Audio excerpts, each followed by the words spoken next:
Hello, in this video I'll introduce you to the basic components of both a spinning reel on a spinning rod and a spin casting reel on a casting rod. We'll begin with the spin casting reel.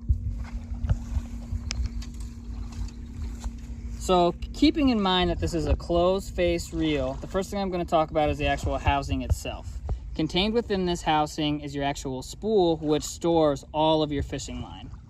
Next thing I'm going to talk about is this button release. You're going to actually use this to perform a cast, which we will go over in another video. When you depress this button, but don't release it, you're in a stage or one of the steps where you're actually going to perform a cast.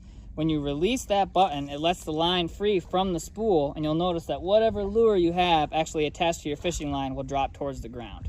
In order to lock that back into place and begin retrieving your line, you're going to use the crank. So this is what's known as the crank. You're going to actually reel that in, you'll actually hear that lock back into place, and you can retrieve your line just like so. The last component I'm going to talk about is this dial. You'll use this dial to set your drag. Essentially, your drag is whatever tension a fish is going to feel once it's hooked.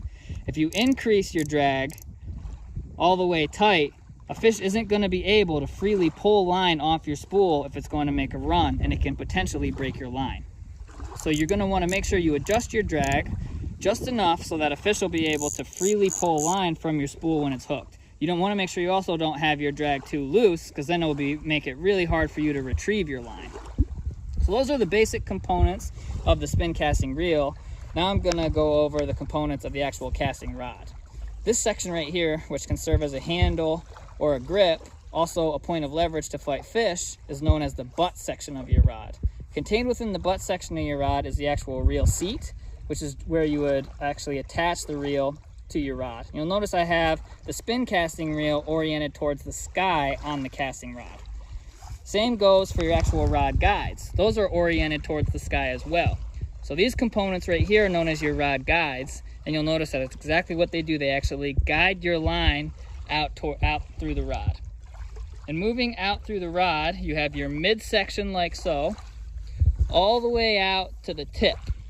So the tip of the rod can essentially be considered the last guide, all the way down to the first guide down from that. So this whole section right here is known as the tip. Then you have the midsection, and those two components house all of your guides. You have the butt section of your rod, which serves as a handle or a grip, which has the reel seat, which houses your spin casting reel. And a lot of casting rods also have this trigger, which will help you with hand placement when you're going to perform a cast, which we will go over in another video. So those are the basic components of a spin casting reel with a casting rod. Now I'm going to go over the basic components of a spinning reel on a spinning rod. So keeping in mind that this is also known as an open face reel, you can actually see the spool, which stores all of your fishing line.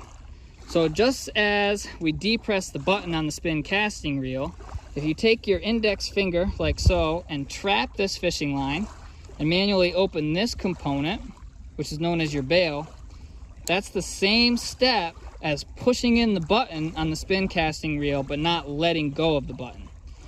So when I actually release this trapped line from my index finger, you'll notice that the lure can freely fall to the ground. So that's the same stage as actually letting go of that release button on the spin casting reel.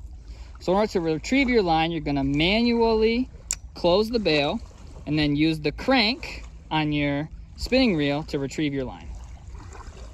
So when it comes to setting your drag on a spinning reel, the dial is actually located on the very top of your reel. So in spinning this, I actually have it as tight as it'll go right now. So that is maximum tension. A large fish, or any fish for that matter, wouldn't be able to freely pull line from my spool. But if I loosen that dial, then I can freely begin to pull line from my spool. So this knob right here will help adjust the tension of your drag. Talking about the components of the actual spinning rod itself, it's very similar to the casting rod, other than a few minor details. This is also known as the handle and the grip. So it's the butt section of your rod, which contains the reel seat. You'll notice with the spinning rod that I actually have the spinning reel oriented towards the ground.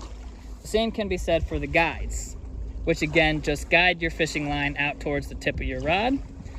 This is considered the midsection of your rod, all the way out to the tip, which again can be considered the last rod guide all the way to the first rod guide down from the tip. Again, midsection holds all your guides. Butt section houses your reel seat and your spinning reel. And those are the basic components of both setups.